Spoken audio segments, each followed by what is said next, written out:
ماشاءاللہ لا حول ولا قوة الا باللہ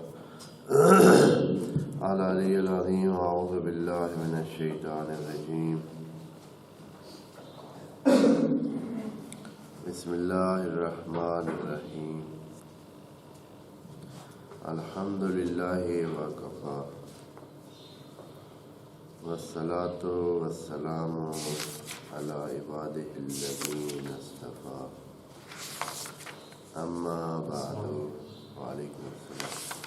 اما بعد فرب اشرح لی صدری ویسر لی امری واحلل عقدۃ من لسانی یفقہوا قولی وقل رب ادخلنی مدخل صدق واخرجنی مخرج صدق واجعل لی من لدنک سلطانا نصیرا. بسم اللہ وباللہ وتوکلت علی اللہ. قال اللہ تبارک و تعالی فی سورۃ الکوثر آیت نمبر 1. بسم اللہ الرحمن الرحیم. انا اعطیناک الکوثر فصل لربک وانحر ان شأنک هو الابتر. صدق اللہ العظیم. سورہ الکوثر جو کہ ظاہر آیات سے بھی واضح ہے، مکی صورت ہے اور مل ملا کے 3 آیات پر مشتمل ہے، اور بسم اللہ اس کی 4تھی آیت ہے. اس کے فوائد میں، اس کے ثواب میں لکھا ہوا ہے کہ جو انسان اس کی تلاوت کرے گا اس کو کوثر نصیب ہوگا، یا یہ کہ اب کوثر کا معنی آگے جا کر انشاءاللہ عرض کریں گے، یا وہ بھی کوثر میں حصے دار ہوگا اور کوثر اس کے نصیب میں ہوگا. جتنی اس کی ظرافت ہوگی، ظرفیت ہوگی، جتنی اس کا ظرف ہوگا اتنا ہی اس کو کوثر ملے گا.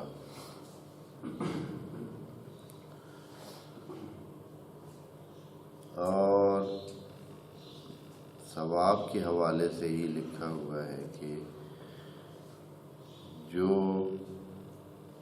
سورہ کوثر کو مسلسل پڑھتا رہے تو عید قربان کے موقع پر قربان ہونے والے تمام جانوروں سے بڑھ کر اس کو ثواب نصیب ہوگا آخرت میں. اب اگر بہت جلدی کوئی فائدہ اٹھانا چاہتا ہے سورہ کوثر سے تو اس کے لیے لکھا ہوا ہے کہ اگر شب جمعہ کوئی انسان اس سورت کو، سورہ کوثر کو پڑھے 100 مرتبہ سونے سے پہلے 100 مرتبہ سورہ کوثر پڑھے تو جناب رسالت مآب کی زیارت ہوگی خواب میں اگر کوئی بندہ رسالت مآب حضرت ختمی مرتبت کو دیکھنا چاہتا ہے تو وہ سورہ کوثر کو جمعہ کی رات، یعنی جمعرات گزرے اور جمعہ کی رات آئے، سونے سے پہلے 100 مرتبہ تلاوت کرے، بإذن اللہ انشاءاللہ اس کو زیارت رسول پاک نصیب ہوگی.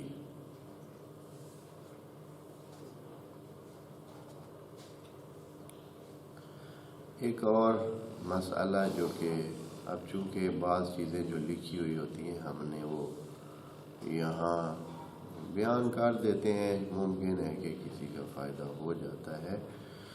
وہ یہ ہے کہ بعض اوقات جانوروں کے پیٹ میں درد ہوتا ہے پیٹ خراب ہوتا ہے، پیٹ کے مسائل ہوتے ہیں جانوروں کے، خصوصاً جنہوں نے رکھے ہوئے ہوتے ہیں، گائے ہے، بھینس ہے، یا بکری ہے، یا اس طرح کوئی اور دوسرے جانور، بیل ہے یا وغیرہ، تو اگر ان کے پیٹ کے مسائل ہوں، پیٹ میں درد ہو، تو سورہ کوثر کو اس کے داہنے کان میں پڑھا جائے۔ آدمی اس کے کان کے قریب کھڑے ہو کر سورہ الکوثر کو 3 دفعہ پڑھے دائنے کان میں، اور پھر بائنے کان میں بھی 3 دفعہ سورہ الکوثر پڑھے، اور ایک لات سی مارے اس کو، جانور کو۔ اب یقیناً یہ لات پیار والی ہوگی، وہ دوسری لات جو مارتے ہیں وہ نہیں مراد۔ اس کا مطلب ہے اس کو تھپکی دے، یا اس کو تھوڑا سا اس کا اثر ہونے کے لیے کہ جو اس نے صورت پڑھی ہے، تو انشاءاللہ وہ جانور جو اپنے دانت سے نڈال پڑا تھا وہ اٹھ کھڑا ہوگا باذن اللہ۔ یہ سورہ کوثر کے یہ جو فوائد ذکر ہوئے ہیں، اب آتے ہیں اس کی تفسیر یا معنی کی طرف، اس کے معرفتی وعلیکم السلام سلسلوں کی طرف۔ تو فرماتے ہیں انا اعطیناک۔ جب خدا کریم کسی آیت میں یا کسی بات میں انا لگاتا ہے، یعنی ہم نے، انا ہم نے، ویسے تو بہت ساری جگہ مفرد استعمال کرتا ہے خدا کریم اپنے ساتھ، مفرد کہتا ہے کہ میں نے اس طرح کیا ہے، میں نے یہ کیا ہے، میں کرتا ہوں، یا میں خلق کرتا ہوں، یا لیکن بعض اوقات جب کسی بات کو بہت اہتمام کے ساتھ بیان کرنا ہوتا ہے اور اس کی اہمیت ہوتی ہے، تو اس وقت کیا کرتا ہے خدا کریم، اس کو انا کی صورت میں بیان کرتا ہے، یعنی ہم نے، یعنی وہ جیسے انا ارسلناک بالحق بشیرا ونذیرا، انا کل شیء خلقناہ بقدر، انا انزلنا الیک الکتاب، انا ارسلناک شاہدا۔ تو انا جہاں جہاں استعمال کرتا ہے خدا کریم، وہاں اس کا بڑا اہتمام ہوتا ہے، وہ چیز بہت مہم ہوتی ہے، اور اس کو یوں کہنا چاہتا ہے کہ یہ کام پوری خدائی کے ذریعے ہم نے کیا ہے۔ ہاں جی، کرتا تو خدا ہے کہ ہاتھ میں ہی ہے سب کچھ، اور جب ضمیر مفرد لگائے تو بھی وہ اپنی مرضی سے کرتا ہے، اور ما یشاء لمن یشاء کرتا ہے، لیکن یہاں ہمارے لیے بیان کرنے کے لیے کہ یہ آپ کے لیے بہت مہم ہے، اور آپ اس کو اہمیت دیں، اس کو اور چیز سمجھیں، اس میں ذرا زیادہ اہمیت والی بات ہے۔ کہا کہ ہم نے اعطیناک، اے نبی آپ کو دیا، آپ کو عطا کیا ہم نے۔ کیا عطا کیا ہے؟ الکوثر، کوثر عطا کیا ہے۔ کوثر کا جو لفظ ہے یہ کاسرہ سے ہے، کثیر سے ہے۔ کثیر کا مطلب ہوتا ہے ڈھیر، زیادہ، بہت، اور اس سے جب صیغہ مبالغہ فعل کے وزن پہ جاتا ہے تو بن جاتا ہے کوثر، یعنی ڈھیروں ڈھیر، بڑھ کر، یعنی اب اس سے بڑا لفظ کیا ہو سکتا ہے، ڈھیروں دے دیا۔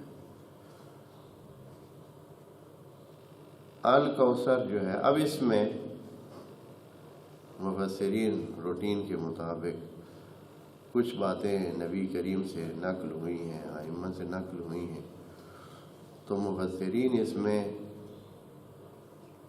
لگ گئے ہیں کہ یہ کیا چیز ہے۔ عرض کیا ہے دوستوں کی خدمت میں پہلے بھی، قرآن کے سمجھنے والوں کی خدمت میں، خدا کریم عناوین بیان فرماتا ہے، کلیات بیان فرماتا ہے، مصادیق کو وہ خود ذکر نہیں کرتا ہے، مصادیق کے لیے کھلی چھوٹ دے دیتا ہے کہ جس پر حقیقتاً یہ فٹ آتا ہے وہی، جیسے مثال کے طور پر ان اللہ مع الصابرین، اب یہ صابر جو بھی ہوگا اللہ اس کے ساتھ ہے۔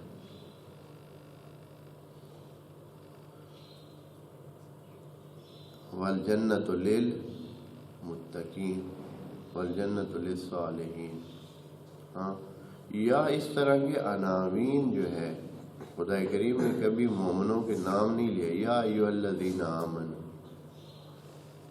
اب جس کو بھی یہ ہے کہ وہ ایماندار ہے تو خدا کریم کا خطاب اس کے لیے ہے، کوئی نہیں کہا کہ فلاں اے فلاں اے فلاں اے فلاں۔ بس یہاں قرآن میں یہ الکوثر کا لفظ یعنی ڈھیر دے دیا۔ اب اس میں ہر جو جیسے جیسے سوچ ہوتی تھی اپنے ظرف کے مطابق ہر کسی نے اس کو ایک معنی دینے کی کوشش کی ہے۔ روایات میں اور احادیث میں بھی بعض اوقات بیان ہوئی ہیں وہ چیزیں، کبھی یہ چیز بیان ہوئی ہے، کبھی وہ چیز، کبھی کہا ہے کہ یہ ایک نہر کا نام ہے، کسی نے کہا ہے کہ یہ جو کچھ دیا ہے یہ نبوت کے لیے ہے، کچھ نے کہا ہے کہ ذریت کے لیے ہے، کچھ نے کہا ہے کہ جناب بی بی حضرت فاطمہ کے لیے یہ لفظ ہے کہ وہ دیے۔ تو ہر کسی نے ایک مصداق ڈھونڈنے کی کوشش کی ہے، بیان کیا ہے کہ یہ مراد ہے۔ لیکن اگر کوئی صحیح وہی جو لفظ کہتا ہے اسی تک رہے تو ساری چیزیں اس میں ہیں۔ خدا کریم نے کہا ہے کہ ہم نے تمہیں ڈھیروں ڈھیر دے دیا، اس میں کیا کچھ شامل ہے اللہ؟ خب اس میں اتنا شامل ہے کہ جو ہماری پہنچ سے بھی، ہماری سمجھ سے بھی باہر ہے۔ کچھ کہتے ہیں کہ جیسے کہ بعض مفسرین جو اہل بیت کی طرف رجحان رکھتے ہیں، ان کا زیادہ یہ ہے کہ اس سے مراد حضرت زہرا ہے اور ان کی ذریت ہے جو اس دنیا میں سادات کی صورت میں موجود ہے، اور آخر میں جو ابتر کا لفظ ہے اس کی وجہ سے اس طرف تھوڑے متمائل ہوتے ہیں کہ تیرا دشمن جو ہے وہ دم کٹا ہوگا، تو اس سے یہ اس طرف رجحان پیدا کرتے ہیں۔ لیکن ہمیں کیا ضرورت ہے اتنی محدود رکھنے کی کہ بھئی ہم صرف یہی سمجھیں؟ تو دنیا کی اہمیت ہی کیا ہے؟ خدا کریم کہتے ہیں ہم نے اے نبی تمہیں ڈھیر دے دیا ہے، جنت تیری ہے، وہ جہان تیرا ہے، ساقی کوثر تو ہے، دینے والا تو ہے، شفیع تو ہے۔ واسطہ فیض جب بنا دیا ہے خدا کریم نے نبی کو دینے والا، وَمَا نَقَمُوا إِلَّا أَنْ أَغْنَاهُمُ اللَّهُ مِنْ فَضْلِهِ وَرَسُولُهُ أَنْ أَغْنَاهُمُ اللَّهُ وَرَسُولُهُ مِنْ فَضْلِهِ کہ غنی کرنے والا بنا دیا ہے، رحمتاً للعالمین بنا دیا ہے، شاہداً علی الانبیاء بنا دیا ہے۔ کیا چیز رہ گئی ہے کہ پھر ہم ڈھونڈتے رہیں کہ مثلا دنیا میں ان کی اولاد زیادہ ہے، اس سے جو ہے ان کی برتری ہوتی ہے؟ بھائی اس سے کیا برتری؟ یعنی یہ کوئی دنیا گننے والی بات ہے کہ چلے ان کی اولاد بھائی زیادہ ہے اور ان کی اولاد کم ہے، یا ان کی باقی ہے؟ دنیا میں تو کوئی اہمیت ہی نہیں ہے۔ فما متاع الحیات الدنیا فی الآخرۃ الا قلیل. خدا کریم کہتا ہے کہ یہ جو دنیا میں جو کچھ بھی آپ کے پاس ہے، جو کچھ بھی ہے دنیا میں، اگر ہے دنیا میں جو کچھ بھی ہے، چاہے وہ اولاد کی صورت میں ہو یا اموال کی صورت میں ہو، قلیل ہے. قرآن کے الفاظ ہیں فما متاع الحیات الدنیا فی الآخرۃ الا قلیل. یہاں خدا کریم فرمایا ہے کہ ہم نے آپ کو دیا ہے کثیر. یہاں فرما رہا ہے ہم نے دیا آپ کو کثیر. خدا دنیا کی ساری پوری دنیا کو فرما رہا ہے کہ وہ ہے قلیل. دنیا اور اس میں جو کچھ بھی موجود ہے وہ سب کا سب کیا ہے؟ قلیل ہے. ادھر فرما رہا ہے کہ ہم نے اے نبی تجھے دیا ہے کثیر. وہ کثیر میں کتنی چیزیں آ جاتی ہیں.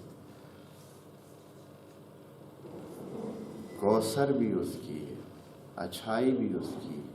خدا کریم نے اپنے بعض القاب نبی کو دے دیے، بعض صفات الہیہ کو خدا نے قرآن میں نبی کے ساتھ کہا. اللہ رحیم ہے، وہ کہا کہ وَبِالْمُؤْمِنِينَ رَؤُوفٌ رحیم. اللہ رؤوف ہے، نبی کے لیے کہا رؤوف رحیم. اللہ شاہد ہے، نبی کو کہا کہ تم بھی شاہد ہو. کتنے اور الحمدللہ رب العالمین کہا کہ وما ارسلناک الا رحمتا للعالمین. اسی عالمین کے لیے جس کے لیے وہ رب ہے، اس کے لیے رحمت یہ ہے. کیا بلندی ہے، کیا جگہ. اصل ہم ایک ایک چیز کو کوثر کے لیے مصداق بنا کر ان کے اس کو بڑا نہیں کرتے ہیں، بلکہ کیا کر دیتے ہیں؟ محدود کر دیتے ہیں. اس کوثر میں تو پورا عالم آ جاتا ہے، پورے عالمین آ جاتے ہیں. یعنی کوثر دیا ہے یعنی سب کچھ تیرا ہے، جو کچھ ہے وہ تیرا ہے، تیری وجہ سے ہے. یہ ہے کوثر.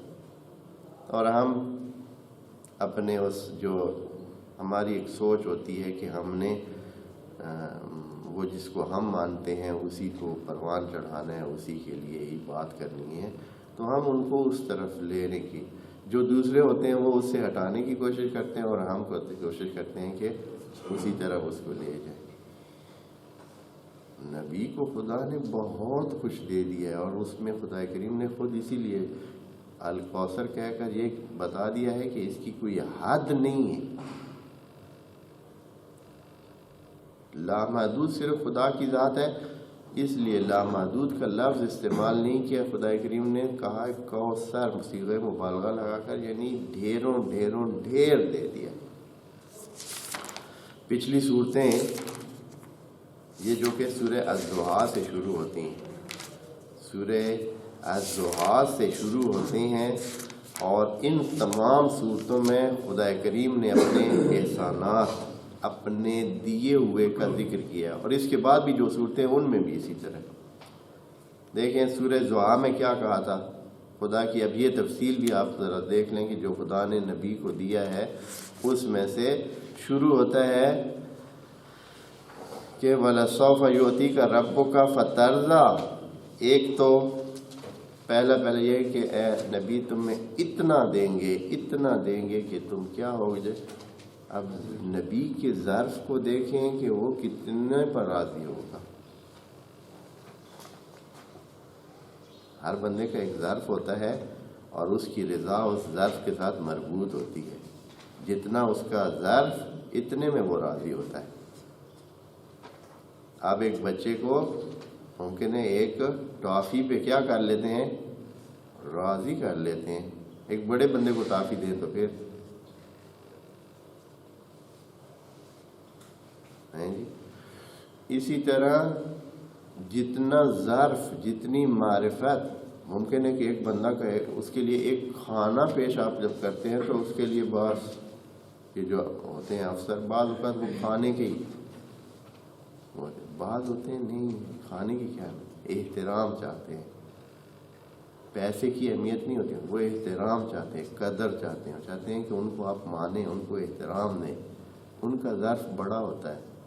کچھ ہوتے ہیں اس سے بھی زیادہ وہ رابطہ اور اپنا قریبی تعلق چاہتے ہیں، یعنی جیسا ظرف ہوگا اتنی۔ تو فترضہ کہہ دیا کہ اے نبی اپنے تیری چاہت کے مطابق تمہیں راضی کریں گے۔ ہاں، الم یجدک یتیما فآویٰ ووجدک ضالا فہدیٰ ووجدک عائلا، یہ وہ ابتدا میں جو خدا نے وہ کیے۔ اس کے بعد دیکھیں سورہ الم نشرح میں، الم نشرح لک صدرک ووضعنا عنک وزرک الذی انقض ظہرک، وہ احسان۔ ہاں، ورفعنا لک ذکرک،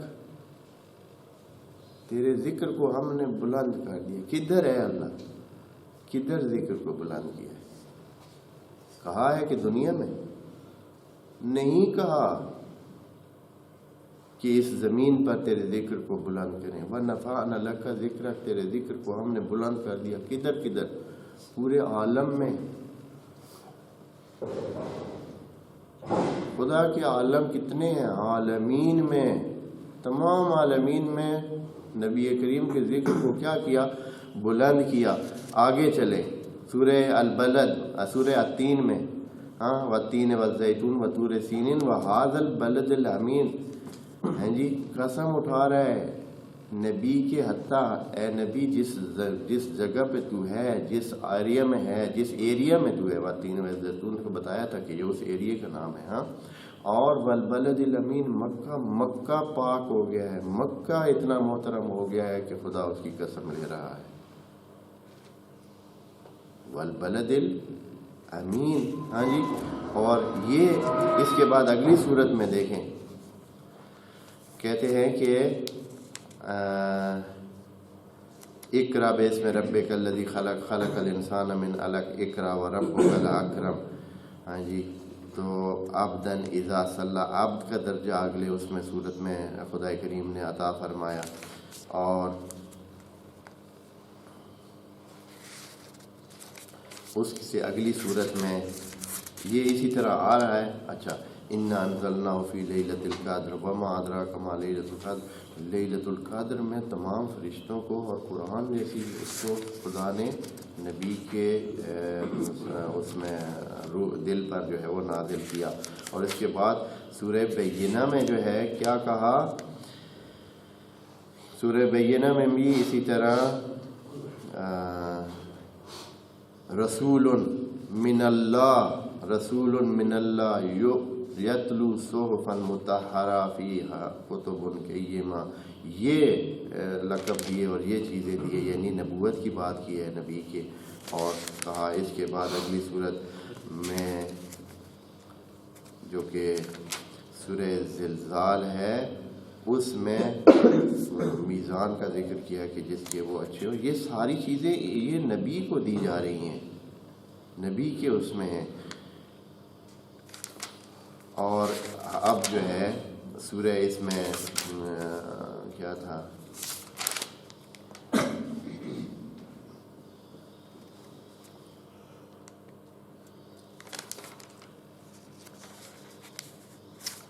سورہ القاریہ میں ادھر بھی اسی میزان کی بات ہے۔ اور پھر سورہ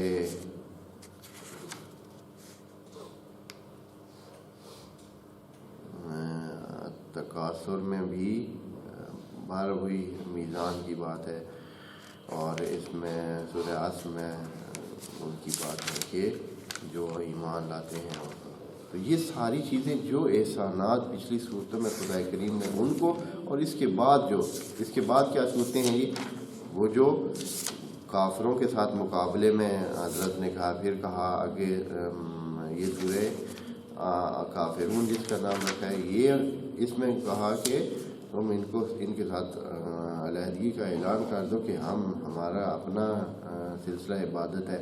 اور پھر سورہ نصر ہے، جا نصر اللہ فالفتح، خدا کریم نے نصر دی، فتح دی اس دنیا میں اور آخرت میں۔ اور بعد والی صورتیں جو ہے وہ بھی اسی سے مربوط ہیں۔ تو خدا نے جو کچھ نبی کو دیا ہے اگر اس کو تفصیل سے دیکھیں تو یہ سارا نبی کے ساتھ ہی مربوط بن جاتا ہے، اور نبی کو دیا ہوا بہت کچھ ہے، یعنی اتنا ہے کہ میں تو اتنا آپ کو عرض کروں گا کہ خدا کی رحمت تو نبی پر ہے ہی، خدا کا دینا تو ہے ہی، خدا نے اپنے سوا سب جو کچھ ہے اس کی مخلوق ہے وہ نبی کو دے دیا۔ یعنی کائنات میں کچھ ہے تو یہی معنی ہم واسطہ فیض کا بھی کرتے ہیں۔ واسطہ فیض کہ ہر چیز کی جو زندگی ہے، ہر چیز کی جو وجود ہے وہ قائم ہے تو درمیان میں نبی کے قیام کی وجہ سے ہے، درمیان میں نبی ہے تو ہر چیز ہے۔ اور یہ معنی ہے، اور اس کے جو اگلا فراز ہے وہ بھی یہی کہتا ہے کہ اس سے بھی یہی نکلتا ہے۔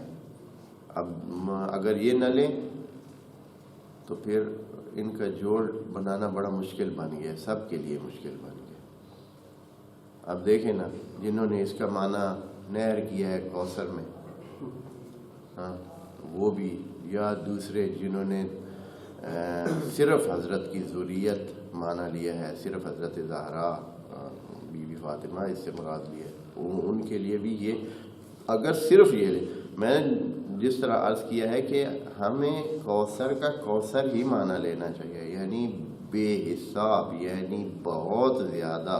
جب بیان نہیں ہو سکتا ہے، جب ایک چیز تفصیل میں بیان نہیں ہو سکتی ہے، یعنی بہت زیادہ، بہت زیادہ، کیا بیان کریں، بہت زیادہ۔ کوثر کا معنی تو یہ ہے۔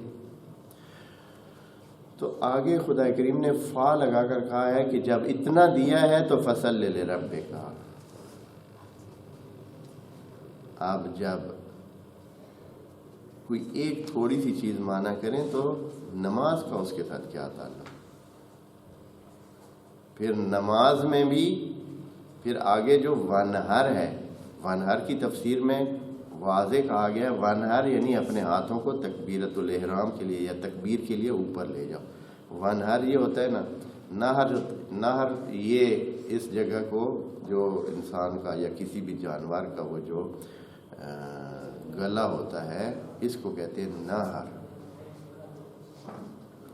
تو ونہر جب فعل کی صورت میں بن جاتا ہے تو اس کا مطلب ہے کہ اپنے ہاتھوں کو اس جگہ تک اوپر لے جائے، جیسے ہم لے جاتے ہیں تو ہمارے انگوٹھوں کے جو ہے نا وہ تقریباً برابر ہوتا ہے ہمارے گلے کے، کیونکہ کانوں کے ساتھ ہی گلے کی یہ جگہ بھی ہے، تو ادھر تک تکبیرہ کے لیے، تکبیر کے لیے لے کے آتے ہیں۔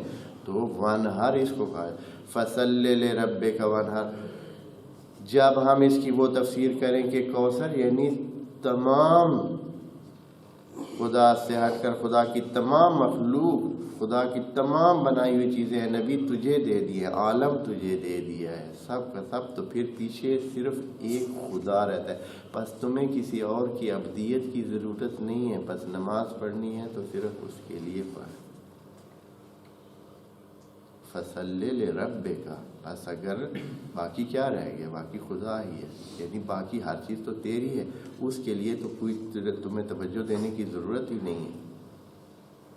جیسے ہر باقی انسان ہے جن کے پاس کچھ چیزیں ہوتی ہیں، تو جو چیزیں ان کے پاس نہیں ہوتی ہیں وہ ان کی طرف ان کی توجہ ہوتی ہے۔ جن کے پاس کچھ چیز ہو اور کچھ نہ ہو تو جو نہیں ہوتی ہے ان کی طرف ان کی خواہش ہوتی ہے، ان کی طرف ان کی توجہ ہوتی ہے، ان کا چاہنا ہوتا ہے کہ وہ چیز جو نہیں ہے وہ بھی ہو جائے۔ نبی کے پاس تو سب کچھ ہے، یعنی کوئی چیز رہ ہی نہیں گئی ہے، صرف رہ گیا خدا، بس باقی خدا کے ساتھ رابطہ کر۔ فصل لربک، اپنے رب کی طرف جا، یعنی رہ بھی تو وہی گیا ہے، بس اب اس کے ساتھ اپنے آپ کو جوڑ، اور تیرے لیے کسی چیز کی طرف جانا، جبکہ سب چیزیں تیری ہیں، آتین نا کا تمہیں دے دی ہیں، تیری ہیں۔ فصل لربک ونہر، اور اس کی کبریائی کو مان، تم سے بڑا اور کچھ نہیں، صرف وہ ہے۔ یعنی اب جو تکبیر کہنی ہے تو صرف اللہ اکبر، اس لیے کہ اب تجھ سے بڑا صرف خدا رہ گیا ہے، باقی ساری مخلوق کیا ہو گئی ہے، تیرے اختیار میں ہے، تیری ہو گئی ہے. جیسے کہ وہ شعر بھی مشہور شعر آج بھی کوئی کسی مسجد میں پڑھ رہا تھا کہ بعد از خدا بزرگ توئی قصہ مختصر، بعد از خدا بزرگ توئی قصہ مختصر. یہ کہا جا رہا ہے کہ کوثر یہ یعنی سب کچھ تیرا ہے، جو خدا نے خلق کیا ہے وہ سب کچھ ہم نے تمہیں دے دیا. اس میں جنت کی ساری نہریں آ جاتی ہیں. اگر جو معنی کرتے ہیں وہ بھول جاتے ہیں کہ ایک نہر نبی کے ملکیت میں دینے کا، ان کو عطا کرنے کا کوئی کیا بنتا ہے. بس ہم نے تمہیں ایک نہر دے دی، کوثر نام کی ایک نہر جنت میں ہے، وہ نبی کو دے دی. بعض ہے روایات میں ہے کہ اس طرح معنی کیا گیا ہے، وہ بھی شامل ہے، پوری جنت شامل ہے، دنیا پوری شامل ہے، تمام مخلوق اس کی ہے. بعضوں نے کہا ہے کہ امت نبوی مراد ہے. بھائی امت نبوی بھی مراد ہے، ذریت رسول مراد ہے، وہ بھی مراد ہے. یعنی کوثر میں کیا چیز ہے جو نہیں ہے. وہ پیچھے کیا کہا خدا کریم نے، وہ جو ابھی کہا ہے کہ ہم تمہیں اتنا دیں گے کہ فترضا، کہ تو راضی ہوگا. اگر مثلا کوئی چیز ہو سکتی ہے جو چاہنے کے قابل ہو، نبی چاہیں اور ان کے پاس وہ نہ ہو. ہیں جی ہاں نہیں، وہ تو قبلہ کے بارے میں ابھی میں نے آپ کی خدمت میں یہ اس کا سورہ ضحیٰ سے جو پڑھا ہے، یہ سورہ الضحیٰ سے کہ جو سوف یؤتی کا ربو کا فترضا، سوف یؤتی کا ربو کا فترضا، کہ اللہ تمہیں اتنا دے گا کہ تو راضی ہو جائے گا. یہ جملہ جو ہے اب اس میں کیا چیز رہ جاتی ہے؟ باقی کوئی چیز رہ جاتی ہے جو نبی کا چاہنا ہو وہ اس کو نہ ملے، کوئی چیز رہ جاتی ہے. کوئی بھی اچھی چیز ہوگی جس کو نبی چاہتا ہوگا تو کیا وہ ان کو ملے گی. تو پھر باقی کیا رہ گیا ہے دنیا میں، عالم میں رہ کیا گیا ہے؟ کسی لحاظ سے بھی لے لے تو ہمیں بہت زیادہ اس پر یعنی اس کو محدود کرنا، اور اس کا حتماً کوئی ایک مصداق، دو مصداق ڈھونڈ کر اس اتنے بڑے لفظ کو تھوڑا معنی دینے کی ضرورت نہیں ہے. ہمیں اس کو اسی وسیع معنی میں لینا چاہیے جو خدا کریم نے بیان جو کہا ہے، اور پھر اس کی دوسری آیات میں بیان. مثلا اب کوثر سے ہٹ کر آپ جب مرضی، آپ کی مرضی کے مطابق آپ کو مل جائے، یعنی جتنا مرضی ہے آپ چاہیں آپ کو مل. آسمان چاہتے ہیں آسمان، زمین چاہتے ہیں زمین، آخرت کی ساری اچھائیاں چاہتے ہیں وہ، دنیا کی ساری اچھائیاں چاہتے ہیں وہ، نام چاہتے ہیں وہ. ورفعنا لک ذکرک، کتنی بلند چیز ہے، تیرا نام ہی ہم نے بلند کر دیا ہے. کدھر بھائی؟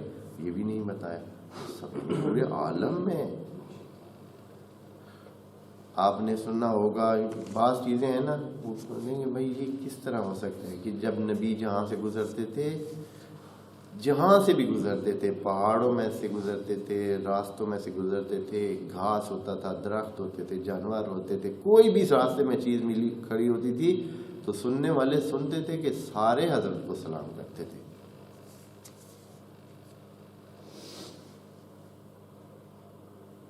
خوب اس کی جو ہے ورفعنا لک ذکرک، تیرا نام ہم نے ہر چیز میں ہر جگہ پہ بلند کر دیا ہے.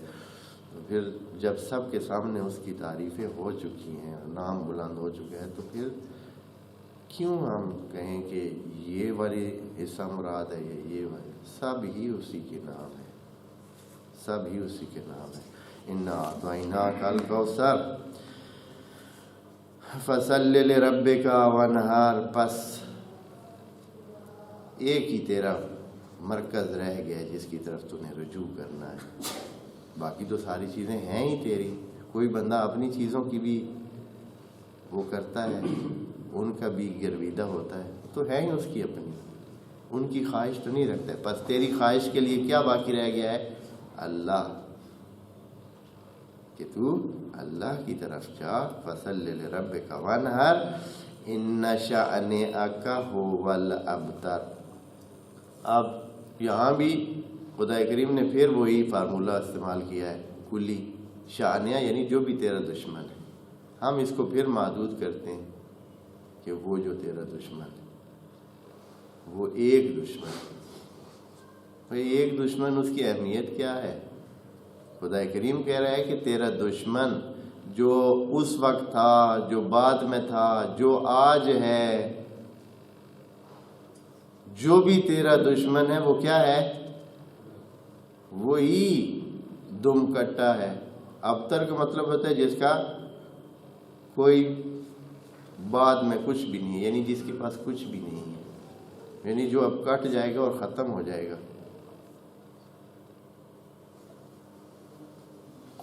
نبی کے دشمن کے پاس کیا رہتا ہے؟ جب ملک ہی نبی کی بن جاتی ہے تو باقی اس کے پاس کیا رہ جاتا ہے؟ اس کے مالک بننے کے لیے کیا رہ جاتا ہے؟ نبی کا دشمن، نبی نے تو اس کو دینا نہیں. باقی مومنین بھی تو ہیں یا دوسرے، ان کو تو خود نبی کی طرف سے جو ملے گا، جو عطا ہوگی، خب یہ تو خود صاحب یہ باتر نہیں بنیں گے، ابتر نہیں بنیں گے، اس لیے کہ ان کو تو ملے گا جو کچھ بھی ملے گا. لیکن جس کا کوئی بعد میں کچھ بھی جس کو نہیں ملنے والا، وہ دشمن نبی ہے، وہ ابتر ہے. اور یہ دشمن، ہم اس کو ایک دشمن کیوں مانیں کہ وہ جو مثال کے طور پر حضرت کو کیا دیتا تھا؟ طعنے دیتا تھا اس بات کے کہ حضرت کے بیٹے دو جو مکہ میں فوت ہوئے تھے، ان کے فوت ہونے کے بعد ان کو یہ طعنہ دیا جانے لگا تھا کہ یا آپس میں باتیں اس طرح کی ہو رہی تھی کہ بھائی بس یہ ان تک ہی محدود رہے گا، ان کی رسالت کا سلسلہ اور ان کے اس مشن کا سلسلہ. جیسے ہی یہ فوت ہوں گے باقی سب چیزیں ختم ہو جائیں گی، اس لیے کہ ان کی تو اس کام کو چلانے کے لیے آگے اولاد ہی نہیں ہے. اگر ایسی باتیں ہوئی بھی ہیں تو دشمن نبی تو صرف وہ نہیں ہے. یہاں ان شأنک، جو تیرا دشمن ہے، یعنی جو تجھ سے ہٹا ہوا ہے، وہ ابتر ہے. اس لیے کہ وہ کٹ چکا ہے، اس لیے کہ جب مال سارا تیرا ہے، تو سب چیزوں کا مالک ہے، پورے عالم کا مالک ہے، عالمین کا مالک ہے. کوثر، جس کو کوثر کہتے ہیں یا جس چیز پر کوثر مشتمل ہے، وہ سب کا سب تیرا ہے. تو پھر ان کے لیے جو تیرے دشمن ہیں کیا باقی رہ جاتا ہے؟ ابتر تو ہوئے نہ وہ. صرف ہم یہ کیوں کہیں کہ ان کی اولاد نہیں ہوگی، اور صرف ایک بندے کو لے کر کہیں کہ اس کی اولاد. اور مزے کی بات ہے کہ توجہ نہیں کرتے ہیں، جن کا نام لکھتے ہیں نا کہ بھائی اس کی وجہ سے یہ ہوا تھا، اس نے چونکہ کہا تھا، اس کی اولاد تھی.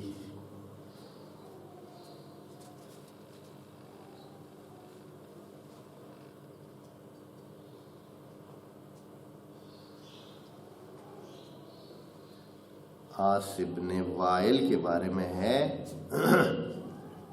کہ وہ حضرت کو یہ طعنہ دیتا تھا یا ان کے بارے میں یہ بات کرتا تھا کہ بس کچھ ہی ٹائم کی بات ہے، آپ سب جو ہے نا ان کے دنیا سے جانے کے بعد راحت میں ہو جائیں گے، چھٹکارا مل جائے گا ان کی اولاد. تو اس کا بیٹا تھا وہ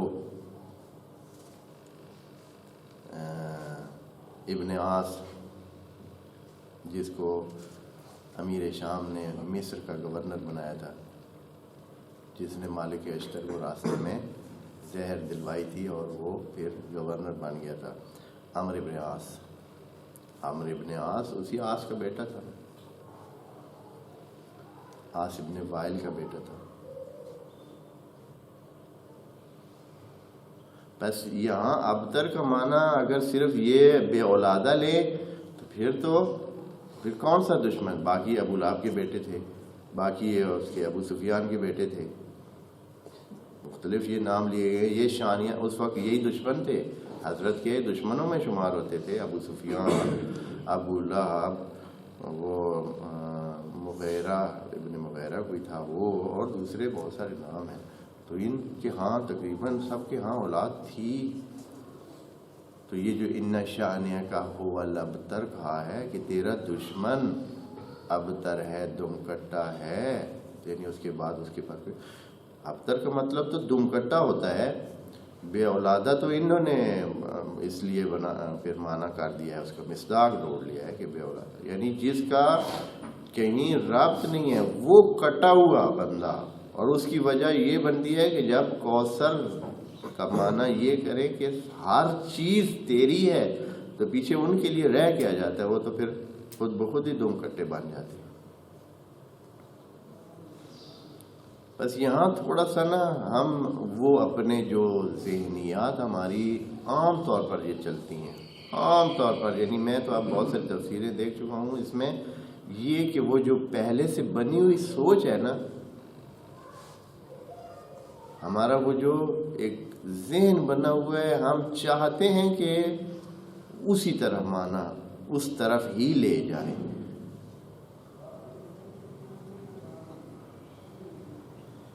اور اس میں کہہ سکتے ہیں کہ تقریباً سب شامل ہیں. یہ محدود معنی کرنے کی قرآن میں گنجائش نہیں ہے. قرآن نے بہت کھلے الفاظ میں، بہت جامع اور کلیات کے طور پر جو باتیں کی ہیں.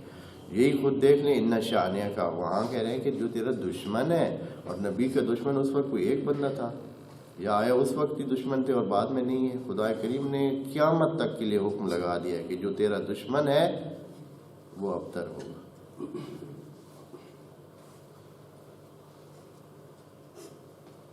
اب جو نبی کے دشمن ہیں ابھی کتنے ہیں جن کے ہاں اولاد ہے؟ بس کیوں ہم اس کا صرف معنی یہ لیں کہ بے اولادے کے لیے ابتر کا معنی استعمال کریں. بس تھوڑا سا اپنے ذہن کو ان چیزوں سے اوپر لے آئے تو ہمیں قرآن کی آفاقی سوچ یعنی یونیورسل سوچ، یعنی جہانی سوچ، پورے عالم کو نظر میں رکھ کر آپ چلیں. صرف یہ اپنے چند گروہ اور چند افراد اور چند سلسلے اور انہی کو لے کر کیوں اپنا قرآن کا معنی محدود ہم کرنا چاہتے ہیں اور اس کو ایک خاص نہج پہ لے آتے ہیں. تو بس کوثر کا معنی بھی بہت وسیع ہے، شانیہ کا معنی بھی وسیع ہے. ہاں صرف ایک بندہ، دو بندے دشمنوں میں وہ نہیں. پھر یہ اس لیے کہ نہیں تو پھر آپ کا معنی ٹھیک نہیں بنتا ہے ابتر کا، اس لیے کہ ابتر کا معنی اگر بے اولادہ کریں. ابھی میں آپ کو یہ بتاؤں، اچھا کسی نے، اچھا پھر یہاں ایک سوال تو بنتا ہے نا کہ اگر ابتر کے جنہوں نے یہ معنی کیا ہے کہ بے اولادہ، ہاں کہ تیرا دشمن ہی دم کٹا ہے، یعنی اس کی اولاد نہیں ہوگی، تو سوال تو بنتا ہے کہ فلاں بندے کا جس کا نام لکھا گیا ہے کہ اس کی وجہ سے یہ صورت نازل ہوئی کہ حضرت کو اس نے کہا تھا کہ یہ بے اولاد ہے، اس کا یہ نہیں ہے، اپنا بیٹا نہیں ہے. بے اولاد تو نہیں تھے لیکن بیٹا نہیں ہے، بھائی یہ جس بھائی آگے نسل چلے وہ نہیں ہے. تو پھر یہاں لکھتے ہیں چنانچہ کہتے ہیں کہ وہ، اچھا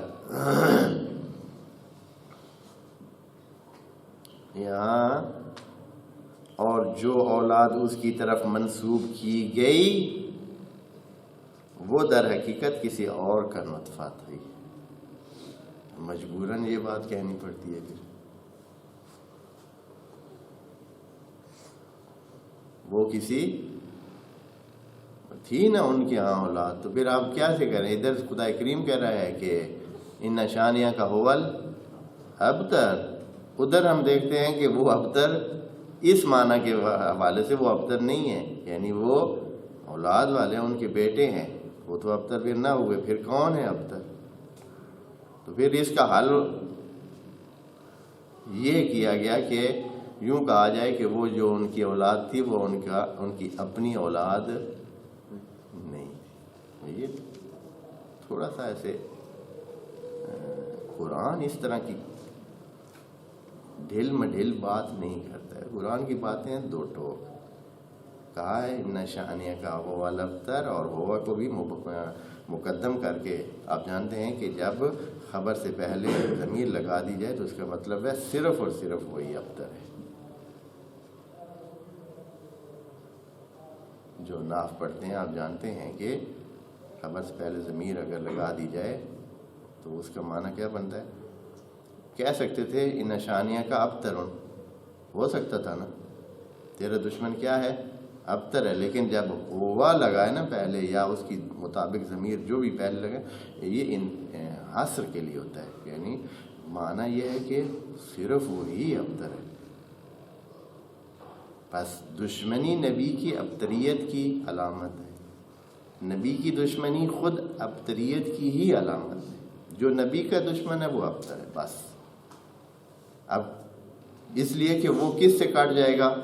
خوب آخرت سے بھی کٹ جائے گا، دنیا میں بھی ممکن ہے نقصان اس کو ہو، آخرت میں تو قطعاً، اس لیے کہ سارا ملک کس کا ہو جائے گا؟ نبی کی ہوگی ملکیت ہر چیز کی، اور کیونکہ کوثر اس کو مل چکی ہے، رضائے خدا اس کو مل چکی ہے، باقی پھر کیا رہے گا؟ اگر وہ چاہے گا تو کوئی جنت میں جائے گا، اور جو دشمن ہوگا وہ نبی سے کیوں چاہے گا؟ ہاں، دشمن ہونے کی وجہ سے وہ تو کٹ جائے گا نا، اس لیے ان شانیہ کا هو الابتر۔ تھوڑا سا الفاظ پر اور قرآن کے ظاہر پر بھی ہمیں دیکھنا چاہیے کہ کیا کہا گیا ہے، اپنے اس جو اندر میں پہلے سے رجحانات موجود ہیں ان پہ محدود نہیں رہنا چاہیے۔ خدا کریم ہمیں قرآن کی نورانیت سے منور فرمائے۔ والسلام علیکم ورحمۃ اللہ وبرکاتہ۔